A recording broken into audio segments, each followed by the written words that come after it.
Halo pemirsa, senang sekali saya Sel Siregar dapat kembali hadir dengan sejumlah informasi dari berbagai penjuru dunia.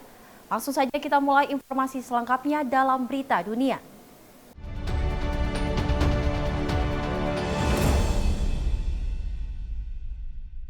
Pemirsa, Dewan Keamanan PBB akhirnya mengesahkan resolusi menyerukan gencatan senjata segera di Gaza dan pembebasan sandera. Upaya-upaya sebelumnya gagal akibat veto anggota tetap DKPBB. Kali ini resolusi disahkan di tengah rencana serangan Israel ke Rafah yang ditolak Amerika Serikat. The draft resolution has been adopted as Resolution 2728, 2024. Tepuk tangan menyertai pengesahan resolusi Dewan Keamanan PBB, sesuatu yang belakangan tak banyak terdengar di ruang institusi organisasi internasional tersebut. Resolusi yang didukung 14 dari 15 anggota Dewan Keamanan ini menyerukan gencatan senjata di Gaza dan pembebasan seluruh sandera. A ceasefire can begin immediately with the release of the first hostage. And so we must put pressure on Hamas to do just that. Pekan sebelumnya pada Jumat waktu New York, rancangan resolusi usulan AS gagal disahkan setelah diveto Rusia dan Tiongkok. Perwakilan Palestina merespons positif lolosnya resolusi kali ini. It is a historic day today, where for the first time after almost 6 months, the Security Council adopted a resolution calling for an immediate ceasefire. Resolusi kali ini diusulkan 10 anggota tidak tetap Dewan Keamanan PBB. Keputusan Amerika Serikat untuk memilih abstain dalam pemungutan suara kali ini dan bukannya memveto menuai kemarahan dari Perdana Menteri Israel Benjamin Netanyahu. Alhasil, Netanyahu membatalkan kunjungan timnya yang seharusnya dilakukan di Gedung Putih untuk membahas berbagai opsi alternatif terkait serangan darat ke Rafah. Pembatalan ini disesalkan sejumlah pejabat AS. Probably won't be a full replacement for what we were hoping to do with a broader, larger delegation of Israeli counterparts. Just because this meeting is now not going to happen doesn't mean that we aren't still going to look for an avenue and an approach to be able to share those alternatives with the Israelis. Sementara Menhan Israel yang tengah mengadakan lawatan terpisah ke Washington juga menyatakan keberatannya terhadap seruan gencatan senjata segera. אנחנו נפעל כנגד החמאס בכל מקום, גם במקומות שבהם עוד לא היינו. Pemerintah AS tetap keberatan dengan ofensif darat ke Rafah. It would be a mistake not just because of the extraordinary impact it would have on the somewhere around 1.4 million civilians who are in Rafah now, but it would also be a mistake because it would harm Israel's overall security. Selain isolasi internasional di forum PBB, dukungan pemerintahan Joe Biden terhadap Israel belakangan memicu penolakan domestik termasuk dari partai Biden sendiri, Partai Demokrat. Menurut survei Data for Progress, gencatan senjata didukung 61% responden dan di antara masa Partai Demokrat didukung 76% responden. Dari Washington DC, Virginia Gunawan dan tim VOA. Perjudian, alkohol, dan pakaian tak senonoh adalah hal-hal yang terkenal di Las Vegas. Namun tak jauh dari kehidupan duniawi, masjid tertua di Las Vegas, Masjid As-Sabur, membuka pintunya bagi semua orang di kota tersebut, menyediakan tempat perlindungan dan kedamaian bagi umat beragama.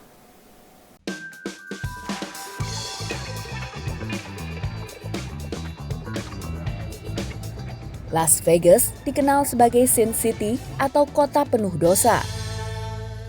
10 menit dari pusat judi terbesar di Amerika, Masjid As-Sabur membuka pintunya. It definitely comes with its challenges, but at the same time, it gives you even more kind of pride and honor that you're Muslim because everything is easy over here. So we get to choose exactly what we want to be. So when we're choosing to be Muslims, we truly are being Muslims over here. Masjid yang didirikan pada tahun 1970-an ini adalah jawaban bagi kerinduan Muslim di Las Vegas. These masjids are places of refuge, and people are always surprised how strong we are. And on the one hand, it's because you have to be strong to live in an environment like this. Didirikan di bagian barat Las Vegas, Masjid As-Sabur ada di area dengan tingkat kejahatan geng dan transaksi narkoba yang tinggi. We have a very large unhoused population around here, so we work very hard to build relationships with our neighbors so that we can figure out what the people need.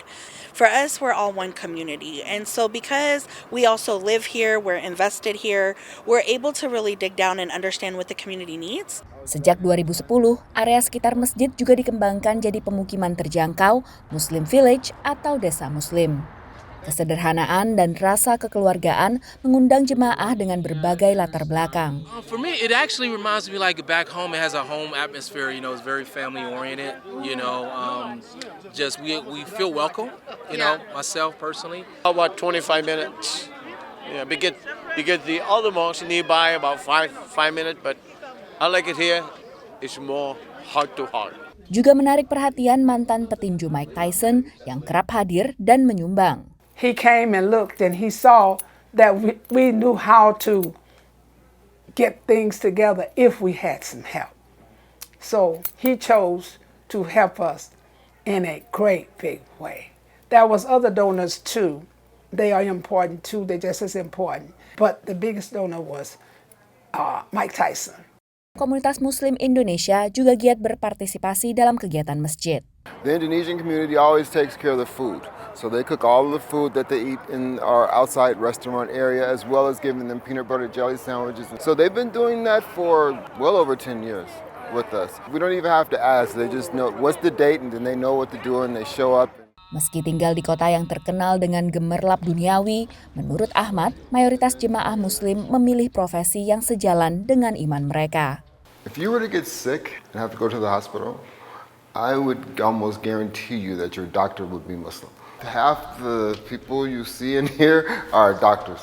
We have police officers, we have doctors, we have teachers, we have security guards and bus drivers. Some people have to do what they have to do and they actually have to work in the casino. It's the nature of where we are and people have to survive. And you can make pretty good money in the casinos, but it's a brutal lifestyle. Allahu Akbar. Dari Las Vegas, Nevada, Virginia Gunawan, Nabila Ganinda, Rifan Dwi Astono, VOA. Penjualan secara daring di Afrika masih terbatas di wilayah perkotaan akibat kurang efektifnya sistem alamat dan masih banyak warga tidak punya rekening bank. Karena itu, sebuah perusahaan menawarkan solusi kecerdasan buatan atau AI agar usaha kecil bisa memperluas pasar ke lebih banyak orang. Domain Foods adalah bisnis jasa boga di Ghana yang terinspirasi kue tradisional yang disebut bofrot. Dengan penambahan topping khusus pada donat buatan rumahan ini, menurut CEO-nya, mereka membantu pelanggannya merayakan kehidupan dan kasih sayang. We want to help people celebrate birthdays, special occasions, anniversaries. I miss you days, I love you days. Any day, any of life's moments that you want to celebrate. Setelah 8 tahun beroperasi, Domain Foods memiliki lebih dari 100.000 pelanggan di seluruh ibu kota Ghana yang sebagian besar bergantung pada layanan pesan antar untuk memberi kejutan kepada orang yang mereka cintai. Tapi banyak pelanggannya tidak punya alamat resmi. Ini masalah yang umum terjadi di benua Afrika. Beberapa juga tidak memiliki rekening bank sehingga mempersulit pembayaran. Menurut Francis, tantangan seperti ini menghambat bisnisnya, terutama pada saat-saat sibuk. Tapi kini ia terbantu peralatan kecerdasan buatan yang disebut Chatbots Africa dari perusahaan M-Notify yang berbasis di Accra. The chatbot is able to take the order, is able to remember all the details, and then it's able to also give them the payment link. They confirm they receive the payment. The chatbot is able to confirm the payment and then tell us that this customer has paid, this customer has not paid, this customer wants to pay cash on delivery. All those details are taken care of and it's very seamless. Pelanggan menggunakan alat AI ini untuk melakukan pemesanan serta pembayaran melalui sistem pembayaran lokal seperti uang elektronik dan berbagi lokasi untuk pengantaran. AI kemudian menerjemahkannya ke sebuah SMS ke pemilik usaha dan perusahaan pengantaran. Menurut Francis, bisnisnya meningkat 25% berkat Chatbots Africa. CEO M-Notify Ronald Tago mengatakan alat ini mudah digunakan oleh usaha kecil. So we have the web portal where without having any IT skills, just go create an account and you connect that to a phone number which is connected on WhatsApp or to your Instagram page or your Facebook page and upload your products. Then once you are done, is the end. Ronald sedang mengembangkan lagi alat bantu AI untuk menjembatani kesenjangan e-commerce seperti pengenalan suara bagi mereka yang tidak bisa membaca dan menulis. So imagine a seller on the market who doesn't read and write. They are still able to sell their tomatoes and vegetables to other customers who also do not read and write, all with the power of voice.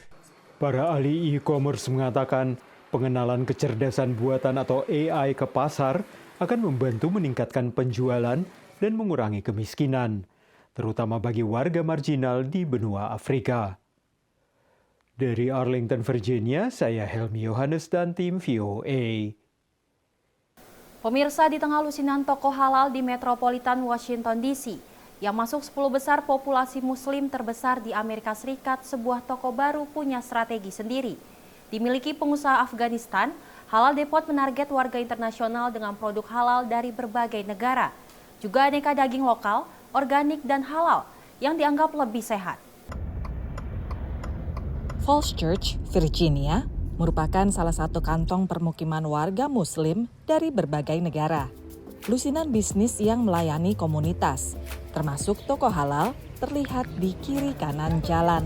I used to go to other stores and it was designated for certain nationalities. And that made me to decide to open a multinational grocery store to have something for everybody. Halal Depot baru beroperasi Februari lalu. Well, the concept is to have like fresh produce and organic stuff from the local farms and have something for everyone. I just wanted to make it convenient for the area, for the neighborhood, to walk in here so they don't have to like drive miles away. But also the main goal was to have a one-stop shop for the community. Walau pendatang baru, toko ini menarik sekitar 600-an pembeli per minggu. Well, the community is very diversified here. So we have people from Central America to Europe, Asia, Southwest Asia, Africa. So there is people from all over the world in this area. The merchandise is from all over the world. Walaupun ini banyak konsentrasinya banyak makanan-makanan Timur Tengah, tapi spicesnya masih bisa didapat di sini.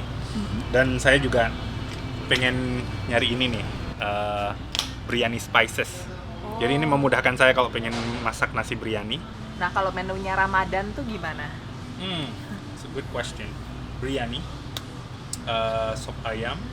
Mungkin saya bikin martabak.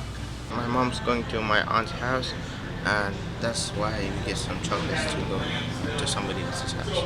Is this like a specialty chocolate that you can only get in a halal supermarket? Yes. I couldn't find these anywhere else. Selain dari beragam produk dari berbagai negara, toko ini juga menggunakan sebuah strategi yaitu price adjustment. Price adjustment adalah penyesuaian harga. Misalnya seorang konsumen menemukan barang yang sama, lebih murah di toko lain, maka toko ini akan bersedia mengganti selisihnya kembali kepada konsumen. Menurut imigran asal Afghanistan ini, salah satu andalan Halal Depot adalah bagian daging, yang bukan hanya halal zabihah atau disembelih dengan tangan sesuai kaidah Islam, tapi juga organik. They are coming from Pennsylvania, which is more fresh and healthy. So we don't stock up frozen stuff and we get them fresh 5 days a week. Monday through Friday we get them from the local farms. Dengan fokus menyediakan produk halal berkualitas dari beragam negara, Halal Depot berharap bisa jadi langganan warga ibu kota, salah satu komunitas paling multi-etnis di Amerika. Dari Falls Church, Virginia, Aryatno Budianto, Ronan Zakaria, dan Dania Iman, VOA. Beralih ke berita selanjutnya, pemirsa, meski harga pangan dan barang tetap tinggi di banyak negara, namun analisis melihat inflasi yang terjadi lebih akibat perusahaan yang aji mumpung dan mengeruk untung. Indeks harga konsumen terkini naik 0,4% berdasarkan Departemen Tenaga Kerja AS. Secara tahunan, indeks harga konsumen telah meningkat 4,9% dibandingkan tahun lalu, sedikit lebih kecil dari prediksi analis di angka 5%. Analis prediksi Bank Sentral AS atau Federal Reserve masih akan andalkan suku bunga tinggi untuk menahan laju inflasi. in my mind, the Fed would like to keep rates higher for longer to sort of tame this inflation, animal, even if recession is collateral damage, because recessions come and go. The economy moves in cycles, but inflation can be fed. Berbagai faktor mempengaruhi masih tingginya inflasi, jauh di atas target The Fed sebesar 2%. One was the boost to energy prices and food prices, partly from the war in Ukraine. Right? On top of that, a lot of countries are dealing with labor market shortages, not enough workers, that's driving up wages. Dalam ekonomi kapitalis, meningkatnya permintaan juga diikuti kenaikan harga. Sebagian analis melihat bentuk inflasi yang tak biasa, di mana permintaan malah cukup stabil. Generally, companies that are quite close to consumers, so at the end of the supply chain, if you like, these companies have been able to persuade their customers to accept not just the cost increases, but the cost increases and then a little bit more. And that little bit more is, of course, an increase in profit margin. Pendekatan ini dinilai analis tidak berkelanjutan. Peneliti di Federasi Retail Nasional mengungkap sebenarnya permintaan konsumen meningkat drastis. Every single day, many of our members think about lowering prices. The problem, though, in some cases is that, when the prices of goods are rising all over the place and the inventories are low, then, retailers have to be able to pass some of those costs along to consumers. Ada yang memandang ini sebagai sebuah bentuk eksploitasi, namun juga ada yang memandang ini sebagai sebuah bentuk usaha dari pengusaha untuk mengambil keuntungan sesuai dengan kemampuan pasar. Ada juga yang memandang bahwa ini bentuk pengambilan keuntungan yang berlebihan, namun sebagian lainnya menilai ini hanya bentuk norma yang lumrah terjadi dalam praktik pasar bebas. Analis sebut keuntungan juga bisa naik melalui praktik manajemen yang baik. If you have better clients or if you have a better human capital inside your company, definitely you're going to have the potential of actually having larger profit margins. Menurutnya jumlah permintaan dapat memaksa pengusaha menahan kenaikan harga dan mengendalikan inflasi. Jika tercapai, ini mampu membantu bank sentral yang sudah menaikkan suku bunga 10 kalinya dalam sekitar 1 tahun. Dari kota New York, Randy Wicaksana dan tim VOA. Pemirsa, secangkir kopi premium biasanya memang lebih mahal dari kopi biasa. Tetapi kopi Geisha dari Panama harganya bisa mencapai lebih dari $100 atau sekitar 1,5 juta rupiah secangkir. Dan tetap diburu para pecinta kopi. Di Panama ada kopi, dan kemudian ada kopi Geisha yang harganya bisa mencapai lebih dari $100 satu cangkir. Panama mulai menanam varietas Ethiopia yang unik ini pada tahun 1960-an karena dapat bertahan dari jamur yang mengancam tanaman kopi biasa. Seiring waktu, kopi ini menjadi minuman yang eksotis dan mahal. Brasil, Kolombia, Meksiko, Peru, dan Honduras menjadi yang terdepan dalam produksi kopi di seluruh dunia. Dan meski Panama tidak masuk dalam daftar, tapi biji kopi Geisha-nya menjadi populer selama bertahun-tahun karena kualitasnya. Ser competitivos con relación al volumen de café que aquí producimos, pero sí podemos ser competitivos con cualquier país del mundo con relación a la característica de la calidad que nosotros producimos. Es más, sin temor a equivocarme, Panamá se ha convertido en un sinónimo de la calidad en el mundo del café. Memproduksi kopi Geisha biayanya 3-4 kali lipat lebih mahal dibanding memproduksi kopi biasa karena proses kontrol kualitas menyeluruh dimulai dari penaburan benih. Se alimenta o se abona más veces al año que los otros cafés. A la hora de la cosecha se paga más muchas veces por lata para que la cosecha sea hecha de la manera correcta.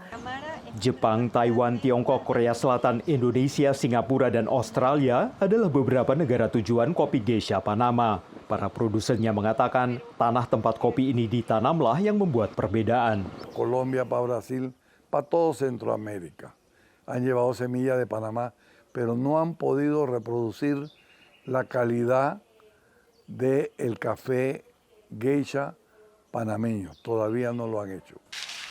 Para penikmat kopi mengatakan, kopi ini memiliki rasa lembut dengan sedikit rasa buah eksotis yang membuatnya sepadan dengan harganya.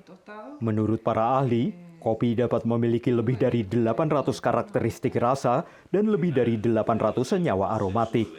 Pencicip profesional dan salah satu ahli kontrol kualitas geisha ini menjelaskan sejumlah alasannya. Lo hace diferenciar de uno con otro. Un café totalmente cítrico, agradable, tenue, suave, dulce. Lebih dari 70 perkebunan saat ini memproduksi kopi geisha di Panama. Dan seiring dengan makin meningkatnya popularitas kopi ini, kemungkinan besar harganya juga akan semakin meningkat. Dari Arlington, Virginia, saya Helmi Yohanes dan tim VOA.